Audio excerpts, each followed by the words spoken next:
Okay guys, so let's talk about developing your forehand and backhand volley. First we start with a forehand, and we're going to see me in fast motion for a little while, and we're just going to talk and walk through a couple things. First of all, you will develop your volleys, okay? So this is not something that's going to come magically, overnight, okay? So I do want you to understand that you're in the same grip. You're in the same grip for the forehand and the backhand volley.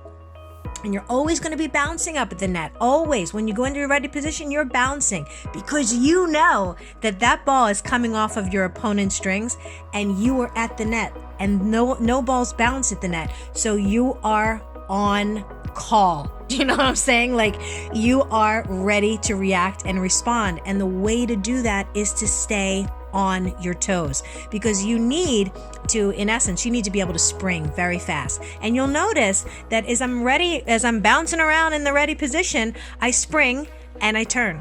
Okay? I spring and I turn slightly towards the ball. And I don't take that racket to the back of me. I take it only as far as my peripheral vision, only as far as I can see it.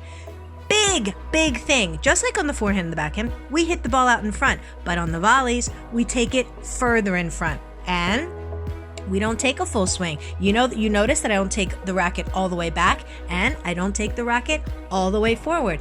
This in essence is more like a punch. It's more like a guiding of the racket into the position where I want to hit it. This is not, guys, this is not a full swing. There is a shoulder turn. You'll see me do it right now. I take it only so far back and I guide it where I want to go. And it is imperative that you don't give a full swing because you will hit that ball in the net. And it's imperative that you don't take the racket all the way back, because what happens is the ball will go past you and you'll whiff a ball entirely. And that just means you won't even make contact with it. So be careful, okay?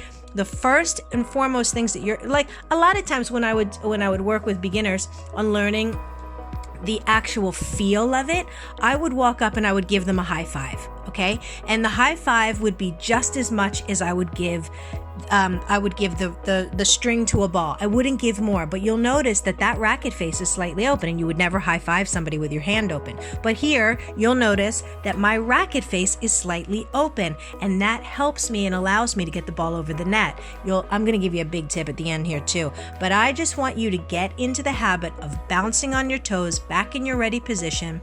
That wrist is up, and you are going to turn towards the incoming ball. We are now on the forehand, so you're turning to the right-hand side for right-handed players for a forehand volley, and you are going to not give it any more than you would give somebody a high five, and you're going to direct that ball where you want it to go, okay? Now, we're coming up on the big tip that I want to give you. Finish above the white tape on the net. So we know where we're contacting it out in front as though we're cutting the ball off in its path, and then we're going to finish, most importantly, with the racket above the net. That white tape on the net is imperative that you finish above it. Do not let your racket drop down below there, because you will put that ball right into the net, and obviously we don't want that. All right, so that's a monster tip. Here we go. Finish above the net. You'll notice I never let that racket drop down, not if I don't have to, and I always keep that wrist up when I head back to my ready position.